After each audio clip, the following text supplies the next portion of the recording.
Okay.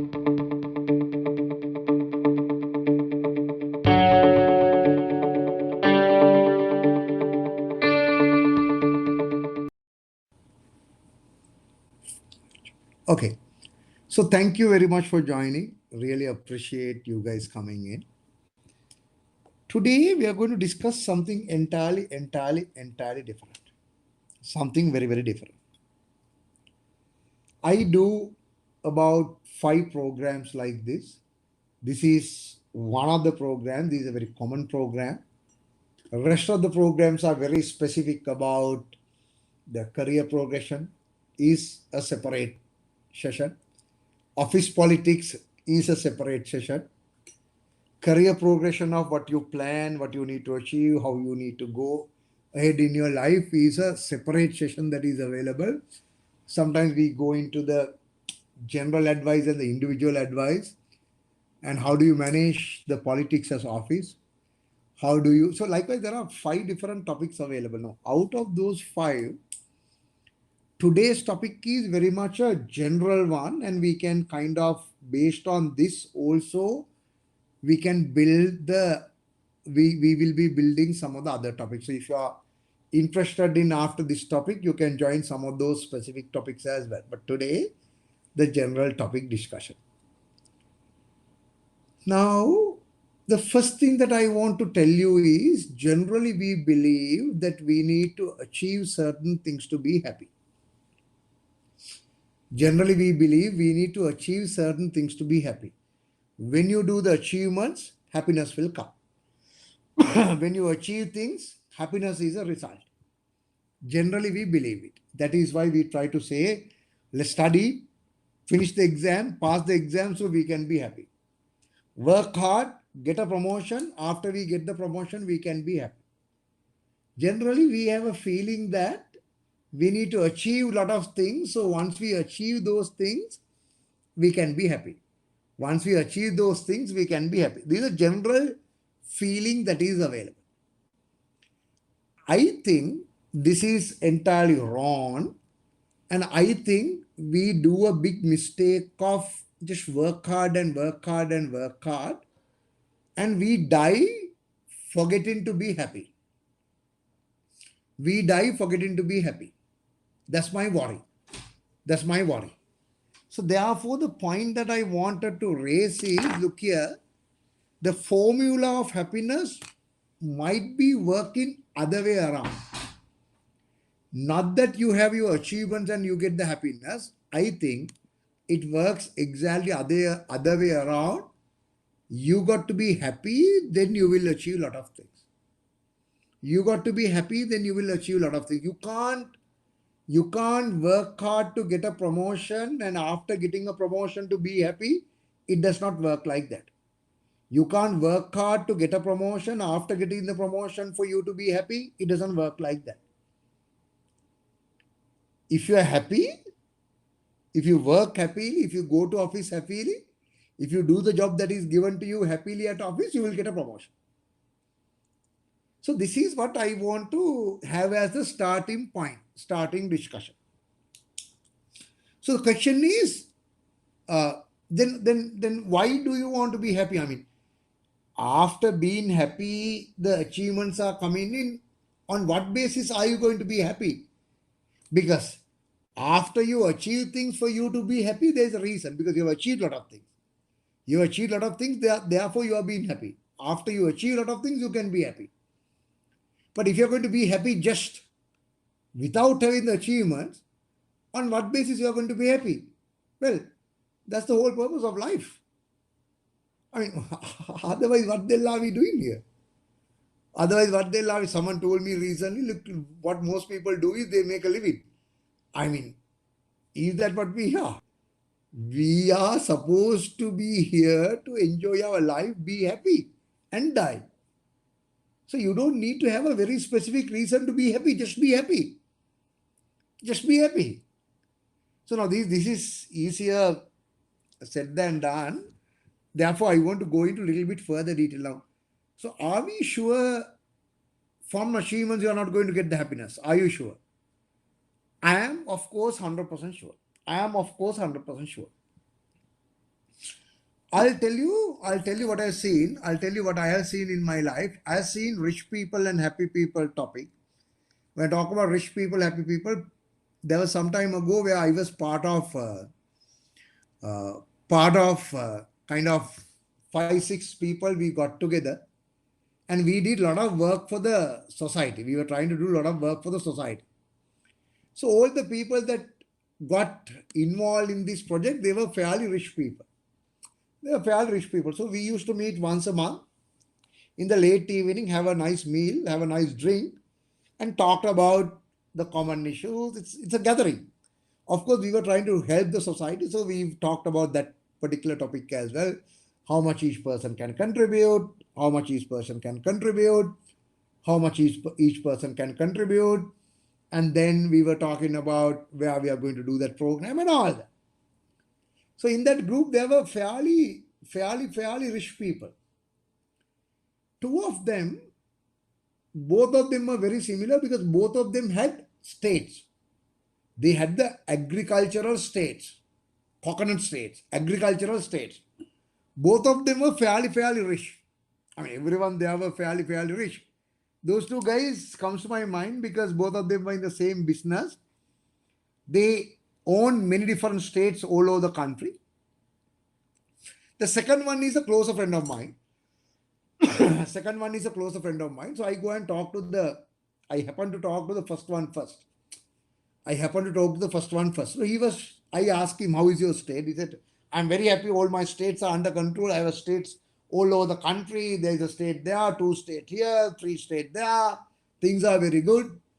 So I was talking to him and after about 10-minute chat, he told me, Channa, I know everything that is happening in my states. I'm very clear of what is happening in my state. So I said, very good. I said, very good. He said, he took his phone and he went to the app available where he can show me the CCTV cameras. When he clicked that app, about 10 CCTV cameras came up, screens on the phone, very small. He clicked on one of them. Each camera shows one property. Name of it, right?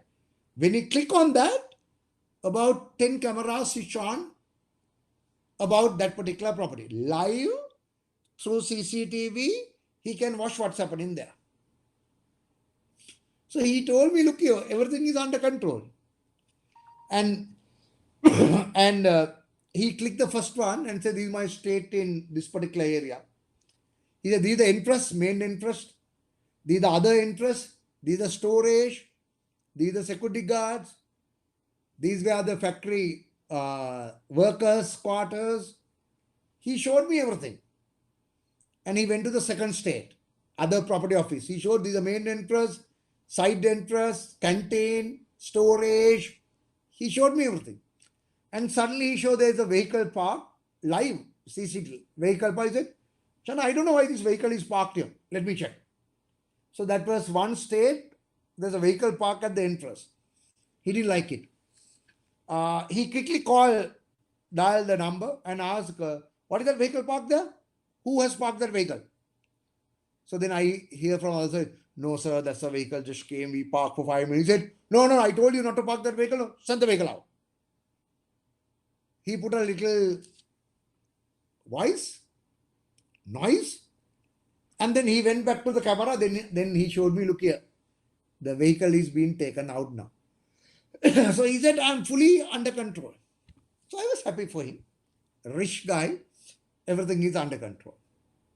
So I went to my other friend. As I said, both of them are in the real estate business. They have states all over the country, many different plantation states. So I went and asked him, how is your business? He said, okay, things are going well, no problem. Then I asked him, don't you have CCTV camera in your phone where you can see what's happening in your states? Then I asked him, that guy, he has. He showed me. So I asked my closer friend, don't you have CCTV camera on your phone where you can see what's happening? He said, I have it. I said, why don't you show it to me? So then he's looking his phone.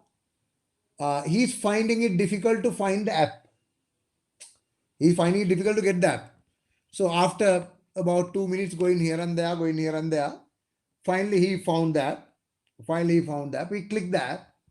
Then he is looking at this and saying, okay, let me see this state. He clicked that state. Then about 10 camera screens open. Now he's looking at it and say, Channa, this I think is, is the main entrance. No, this is not the main. This is the back, the other entrance, I think. This is, I think, canteen. No, this is not canteen. This is storage. No, this is not storage. This must be new building. I realize he has never gone through. I realize he has never seen it. So I asked him, tell me the truth. Do you generally go through and check what is happening in your states? He gave me an answer that I'll never forget. He told me, Channa, I made so much of money. After making so much of money, if I'm going to control these people like this by looking at a small camera, 7 different states, 10 cameras, each one checking few days, few times a day, I mean, then I'm not living a life. I'm not living a life. What's the purpose of me looking? I don't look at it. So I asked him, can there any pilferage happening? He said, of course there must be pilferage happening. After pilferage, whatever it is, I do a stock count. After pilferage, I make money. So now, what I'm trying to tell you is two very rich people. One try to be very, very unhappy, trying to control the entire world. Other one try to take it cool and go ahead in life. Try to take a cool and go ahead in life. So this is one example I want to give you. Just because you are rich, you might not be happy. Just because you are rich, you might not be happy. I have another friend. Of course, he's a close friend. Every Saturday and Sunday, he wakes up at 6 o'clock. 6:30, he leaves home. Goes to his 3 stores available. There are a lot of activities happening in the stores from 6 a.m. Goods are going out, goods are coming in. There are a lot of security guards, managers. But this guy also goes and check whether everything. I mean, not that he goes and check, but he shows his face. He asks, what is this? Okay, under control. Okay. Everything is under control. Give me the sheet. Okay, very good. Are you okay? Everything is. I mean, he goes and check everything and come. He says he's worried whether someone will cheat. No. Rich guy, very rich guy. I don't know how happy he is. I sincerely don't know how happy he is. I think he's unhappy. So my point is, just because you have money, you will not be happy. Just because you have money, you will not be happy. Because money is not a result of, happiness is not a result of having money. Happiness is not a result. Happiness is not a destination.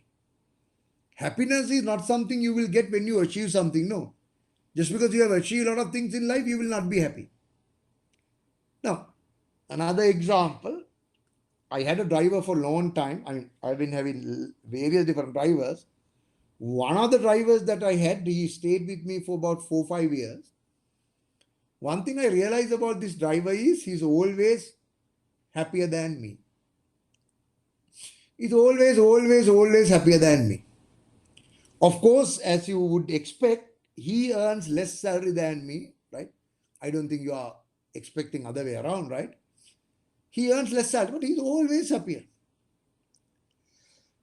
He find a reason to be happy.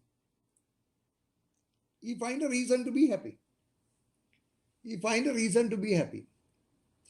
One day, I had to go to, out of main city, I had to go to a city where there's about 100-kilometer distance.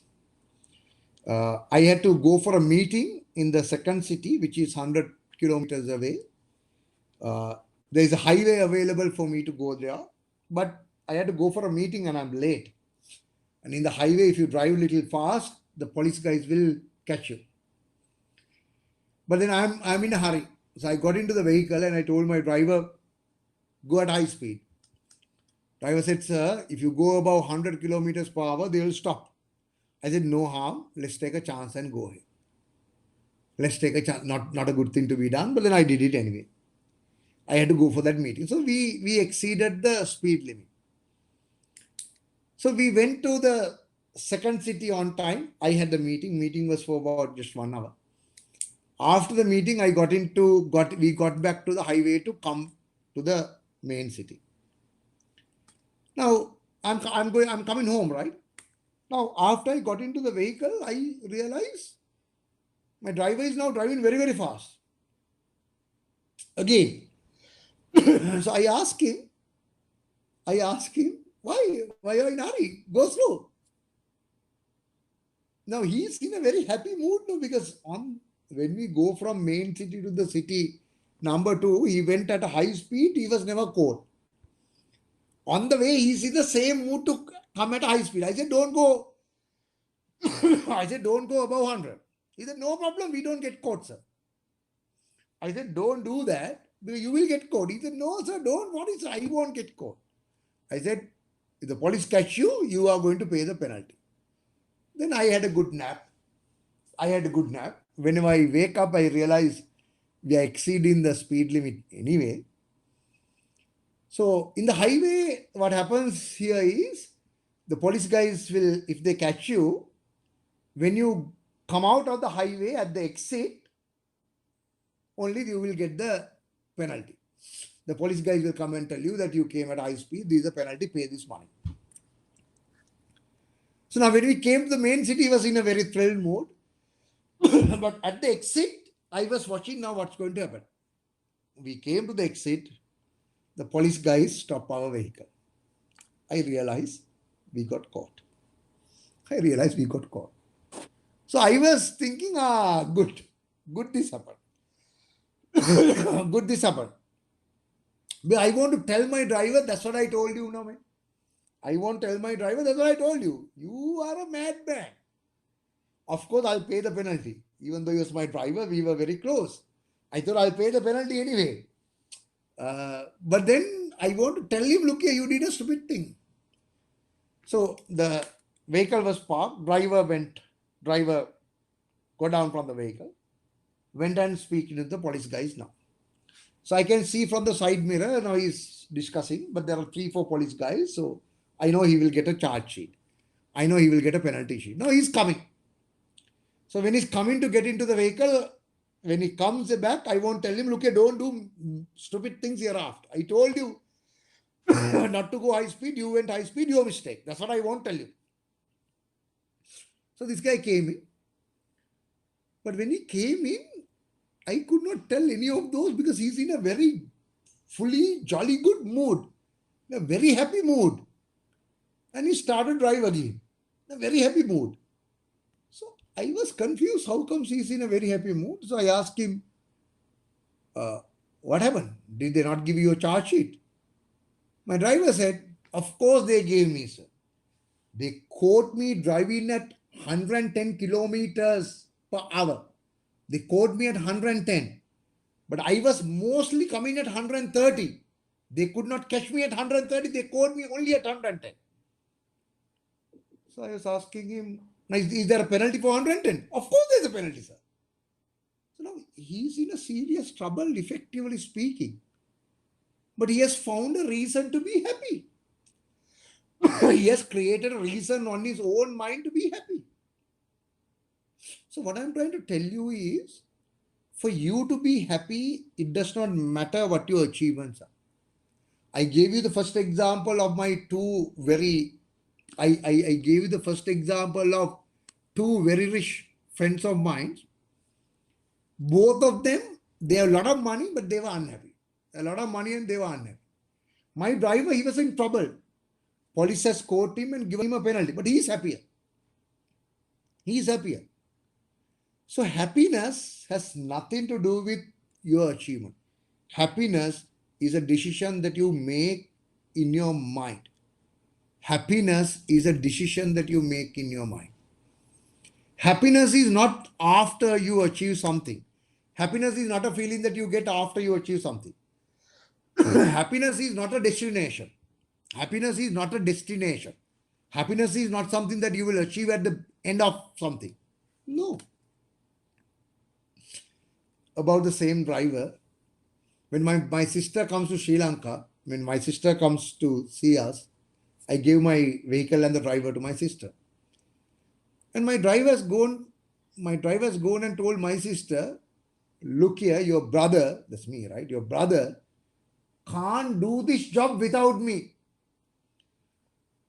So my sister came and told me, no, he's telling that you can't do the job without him. So I was angry. I was thinking, he's a driver, right? I can get a driver, but what he's talking about?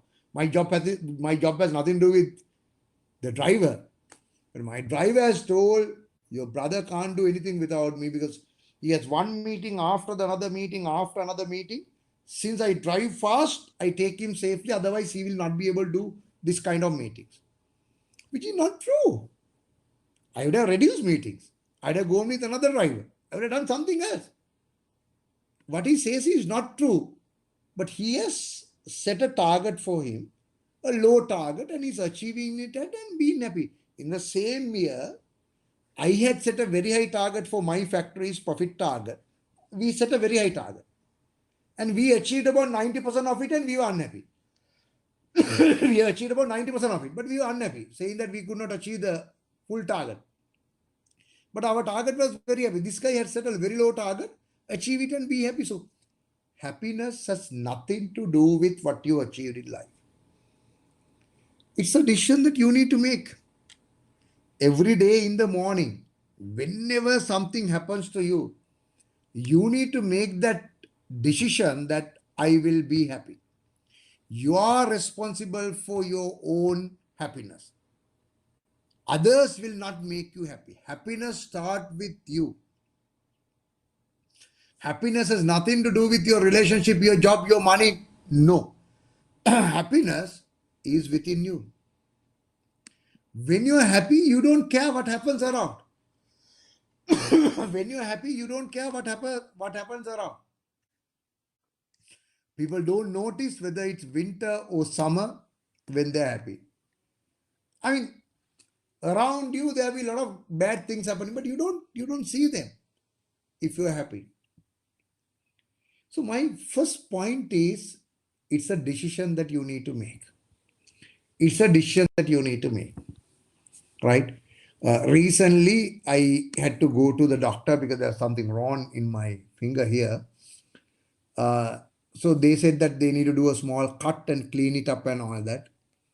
So the pain was high, but when I went there, doctor looked at it and doctor said, look here, we'll cut it and remove it and eat it something. So on my way, I was thinking, wow, what a lucky person I am, because it would have gone to a worse situation.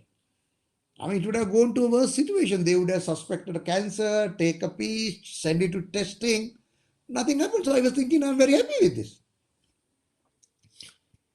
I mean, you can't always get what you want. It is internal decision that you make within yourself that I'll be happy with the things that I have. I mean, I'm sure both of us have enough things to be happy. After COVID, I mean, we are living. That's good enough reason to be happy. A lot of people died due to COVID. A lot of people died due to COVID. There are enough reasons for us to be happy if you want to be happy. There are a lot of reasons for us to be happy if you want to be happy. It is that all of us have an unhappy person within us. And how good you are to keep that unhappy person down, press him and keep him down, is our ability. But all of us otherwise has an unhappy person within us.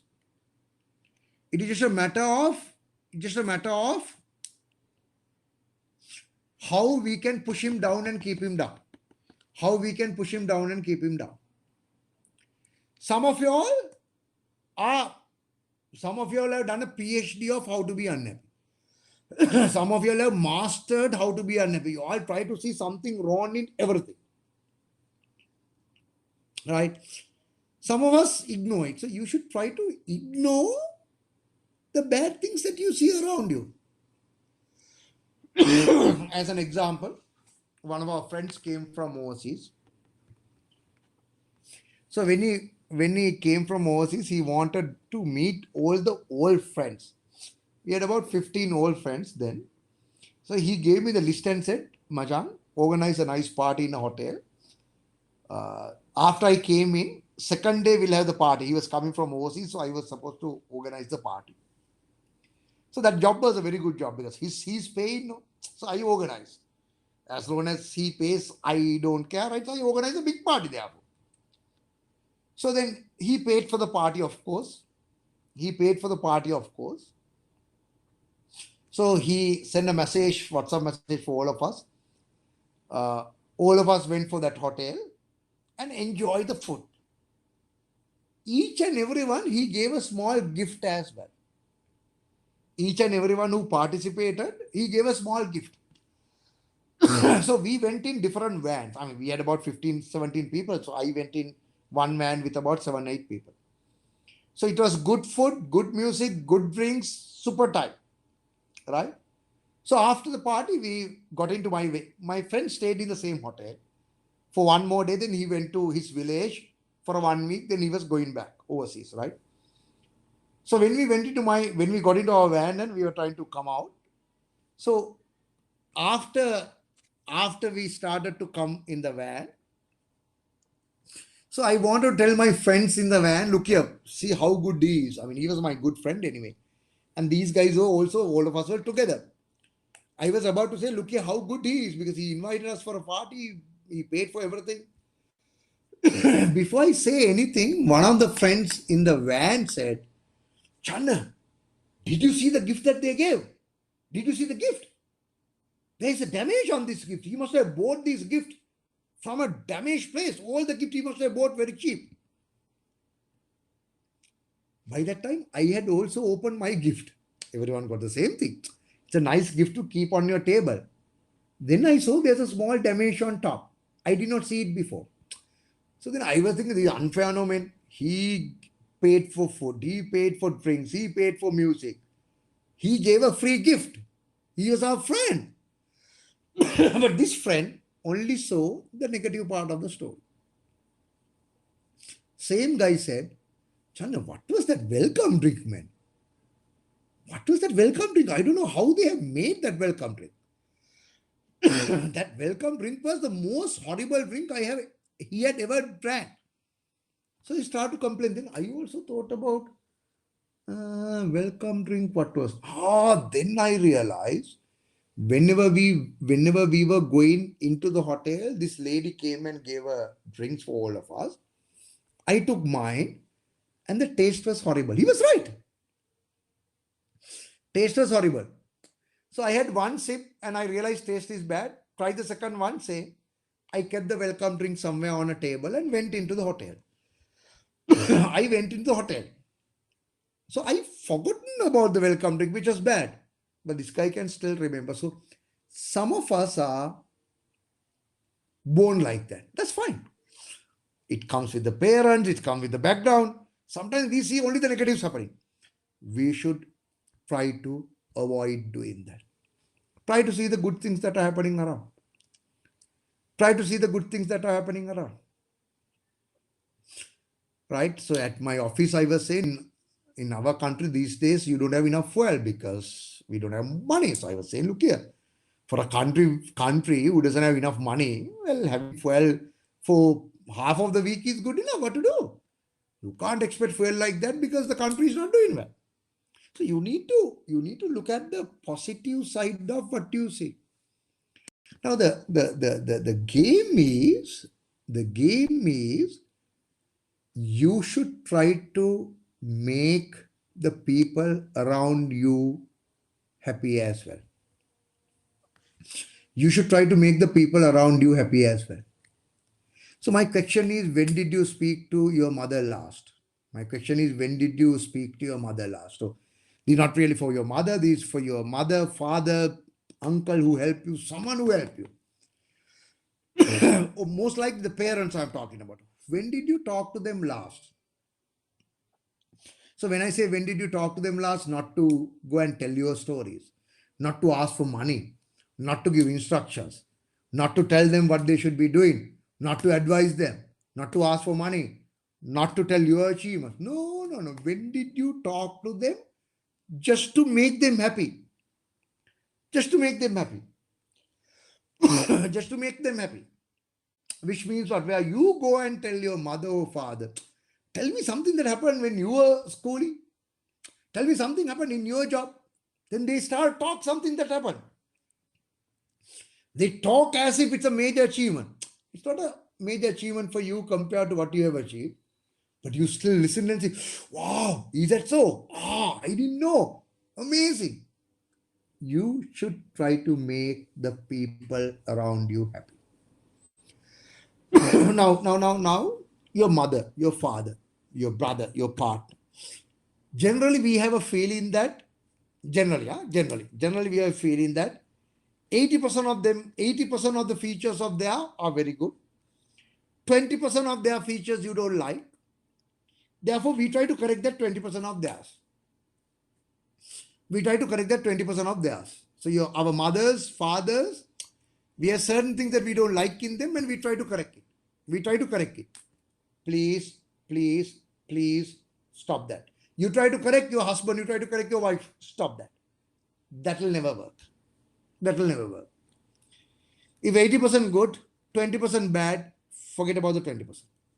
Concentrate on the 80%, talk about the 80%, talk about the 80%, forget about 20%. Don't try to correct the 20%. It will get corrected automatically if you concentrate on 80%. It will get corrected automatically if you concentrate on 80%. If you concentrate on 20%, 20% will become 25, 25 will become 30, 30 will become 35, 35 will become 40, problems will double. If you concentrate on the bad part of it, if you concentrate on it, don't try to correct them.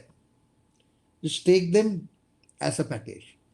80% good, 20% bad, that's a package. Like you are a package, like I am a package. You are a package for them as well. You are a package for them as well. So don't try to correct anyone around. Just go and tell them how great they are for the part that they are actually great.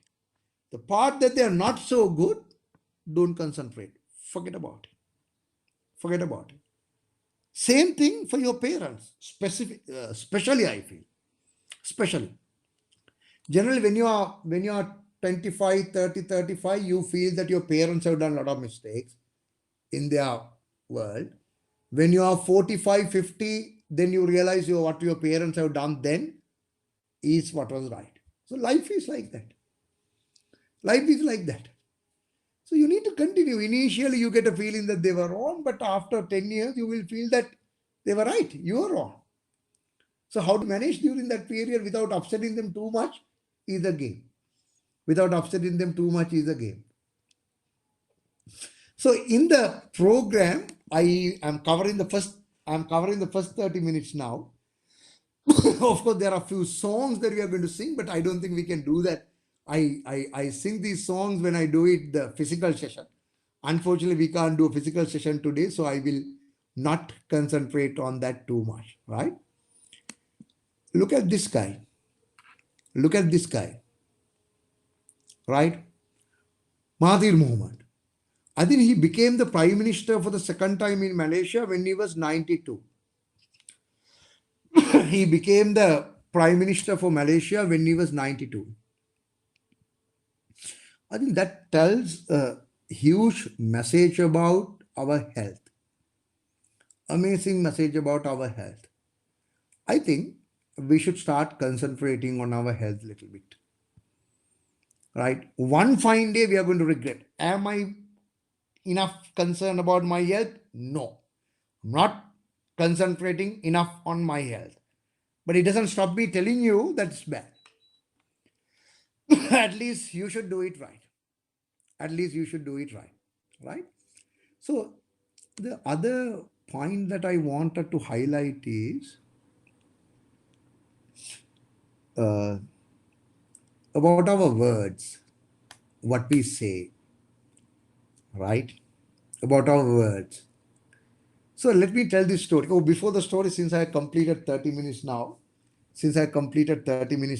okay. Are you happy? Are you okay of what I do? So this is the topic today, right? None of you are expecting me to do a case study. No, I'm talking about your life is your life, right?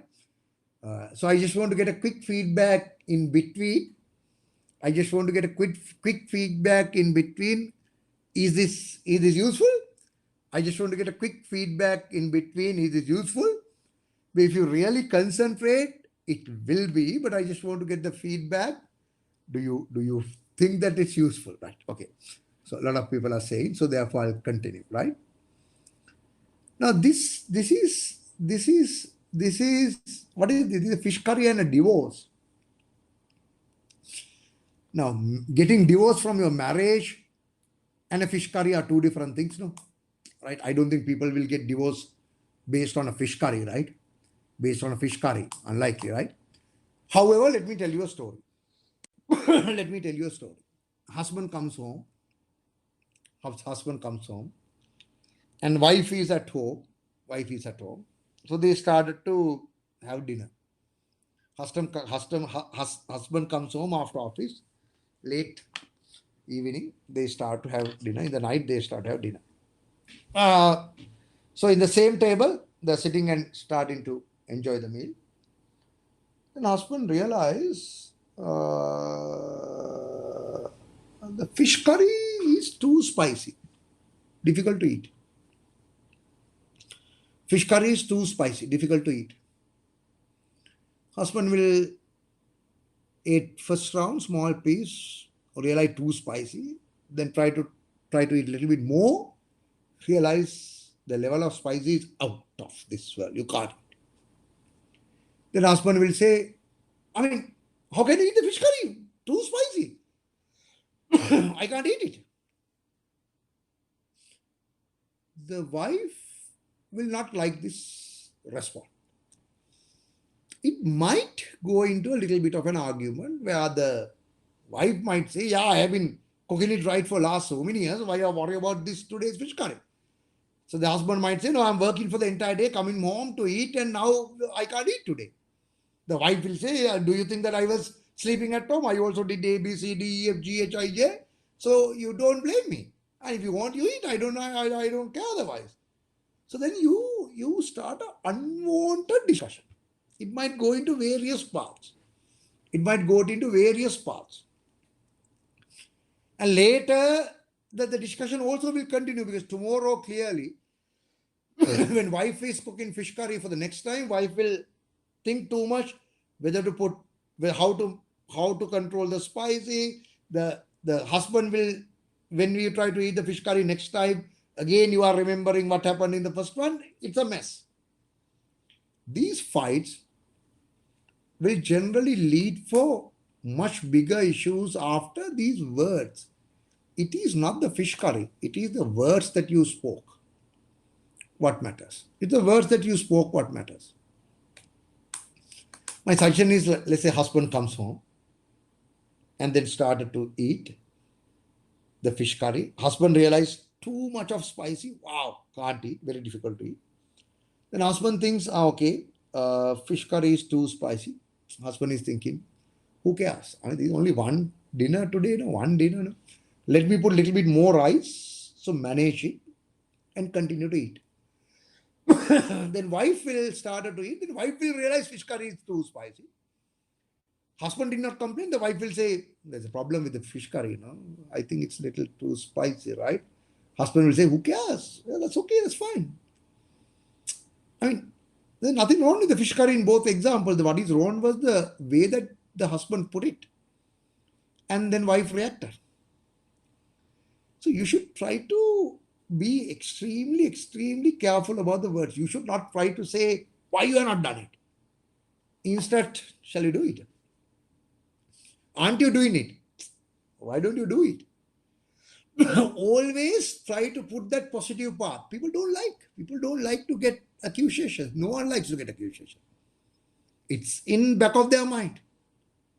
How nicely, how politely you put it matters a lot. Words are absolutely critical. Words are absolutely critical. Right? Now I have a highway example, which I don't know whether I have enough time to give you the highway example. Maybe on one of our other sessions, but at least, you know what butt managers are? Butt managers are who? Have you worked with butt managers? Butt managers are do you have a butt manager at your office? Butt managers are the managers who will come and say, you have done a great job, your presentation is very good, but and they'll come up with the points. But managers are the people who say, but managers are the people who say, your email is very good, you have explained everything in detail. However, 1, 2, 3, 4. Those are what we call but managers. Never be a but manager. Never be a but manager. If you want to appreciate, if you want to appreciate someone, just appreciate. Don't try to mix with the appreciation with the few problems that you identify. Don't do that. Not worth. Not worth. Recently, my HR team did arrange a training program, 3-day residential training program. So my HR team did it for all the senior executives of the company. So we are staying in a hotel 3 days. And third day evening discussion, we had both 3 CEOs from outside.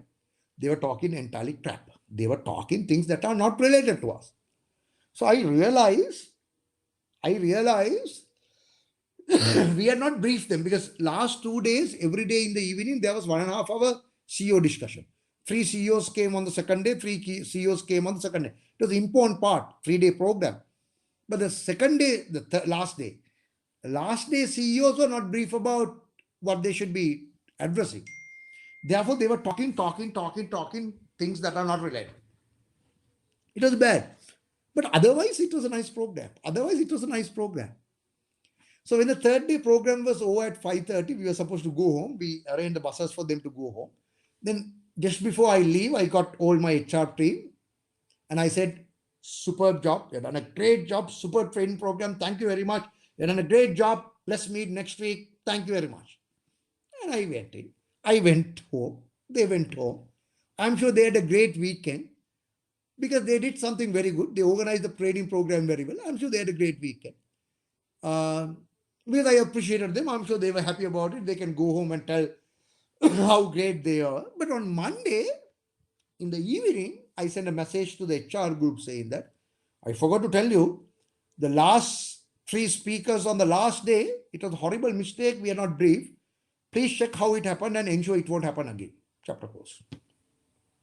So I told them what is wrong with them, but I did not mix the appreciation with what is wrong with them. I appreciated them, gave them enough time to enjoy it. Then I gave them what the mistake was so they can correct it. So don't be but managers. Don't be but managers. Right? So my next part that I want to go in, this is, I do a session called Leadership at Office. Right? I do a session called Leadership at Office. So this is coming from that, but I'll quickly go through some of the topics. You have a team that is reporting to you. You have a team that is reporting to you. You work for them. Not that they work for you. Your job is to ensure that you give them enough space for them to work. Your job is to ensure that your team is motivated to work. Your job is to ensure that they can work. That's your job. That's your job. You need to find a way to give them the freedom. You can't control everything in what they do. If they do a mistake, never forget it, forgive it, but learn the lesson. Learn the lesson. I mean, I have seen enough cases where when someone does a mistake, he's a valuable team player. When he does a mistake, no point of sacking because he has done the mistake. He must have learned a huge lesson in his life. Right? Time for future, point number 6, time for future. I think in whatever the office that you work, you got to allocate maybe 1 hour a week just to talk about the long-term future of your company. If you don't have a practice of time for future, practice of allocating at least 1 hour a week, not to talk about this quarter, not to talk about this year, but to talk about 2 years, 3 years future, I think it's going to be a disaster. I think it's going to be a disaster. So I want you to think about that. Because I think that's a critical part. So I'm jumping some of the slides because I am trying to complete in 1 hour's time. Management. We talked about various type of management, from financial management to various type of management.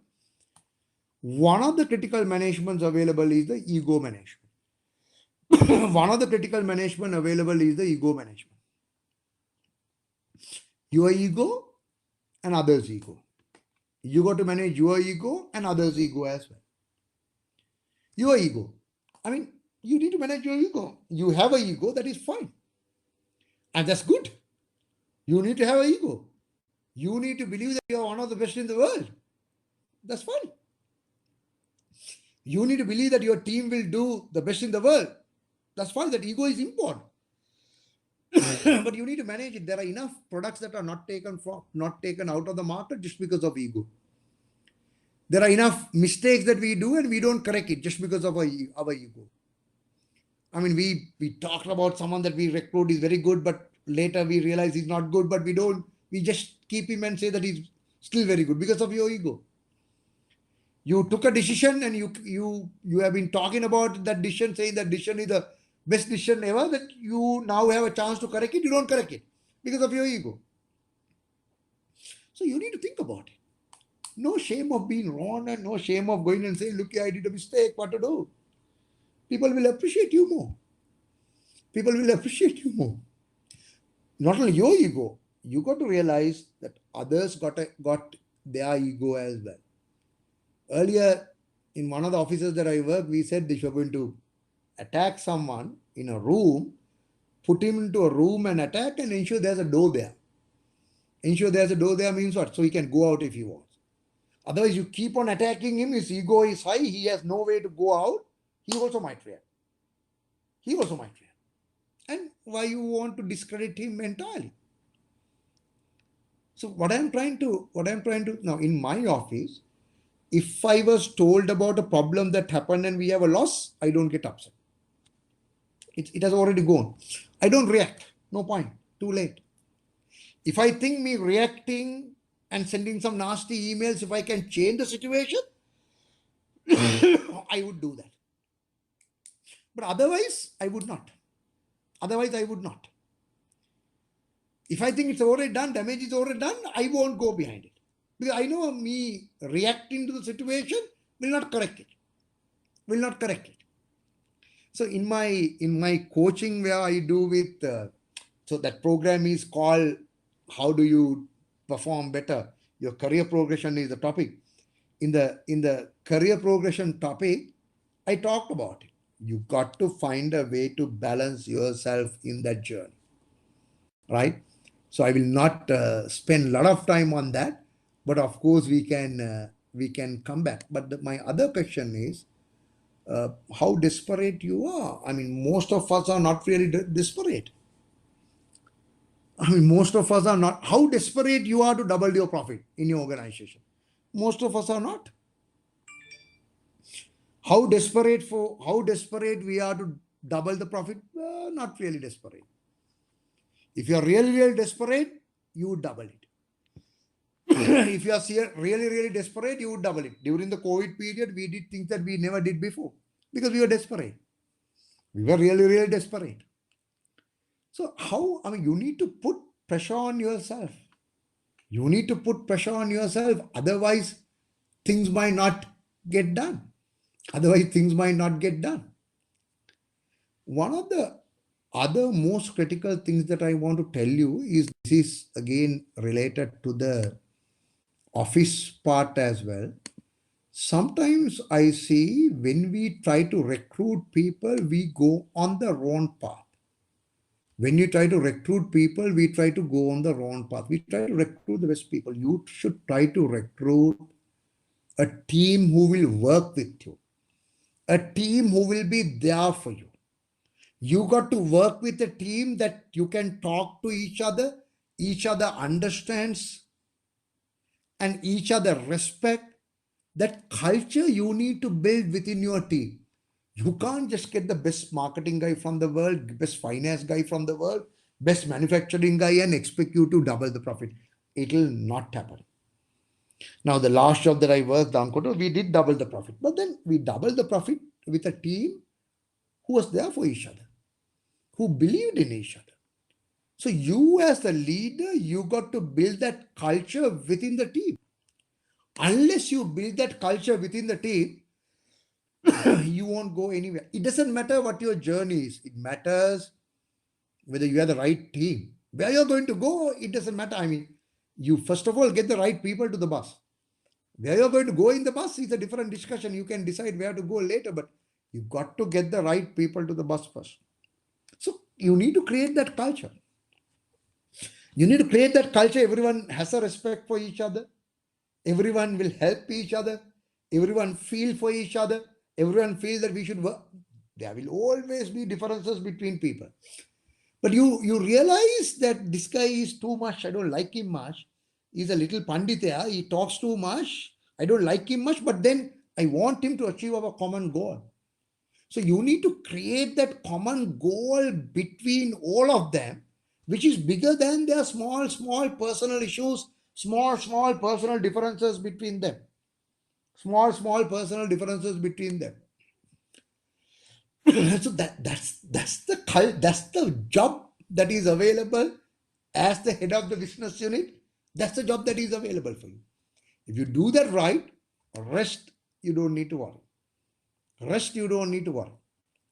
So I have been spending a lot of time with my team to ensure that they work with each other. I mean, if they have performance issues, who cares? That we can correct. But is the attitude right? That's the biggest impact. Some time ago, we ran an advertisement to say, not we, but one of the companies that I love, to say that hiring for attitude. Yeah, hiring for attitude. Train for capabilities. We can train for capabilities later. I mean, most of the jobs that we do, anyone can do. So if you have a good person with a right attitude, a nice human being, you can train him to do whatever you want. You're not doing rocket science. Only thing that is rocket science is rocket science. Only thing that is rocket science is rocket science. Nothing else is rocket science. So it is, are you building a team like that? So when you try to recruit, I mean, forget about if you don't like to see if you don't like to believe what I say, go and see what some of the other people said. Culture, you need to build that culture within the organization. You need to build that culture within the organization that everyone will work for each other. Strategies and all that are not important. Look at that. Culture, eat strategy for breakfast. if you don't have a right culture but a nice strategy, culture will come and eat the strategy for breakfast. No point of having a strategy unless you have the culture. No point of looking at performance unless you build the culture. Culture eats strategy for breakfast, operational excellence for lunch, and everything else for dinner. You need to put that culture right. You need to put that culture right. And for you to get that culture, you need to ensure you recruit people who will match to what you say, what you talk, what you think, a team who can work together. That's what Jack Ma said. You don't need to be smart to be successful. Recruit smart people, get them to work together. I don't recruit the best marketing director for our company, but someone that fits most to what I have. So this is what you need to do. That togetherness, that training, that trust, that team feeling is most critical. Now, I know this was one of my teams where we had a 15-kilometer walk and clean the city and all that. But what matters is those small events will make a big difference to build an amazing culture. To build an amazing culture. So that is the job in your hand.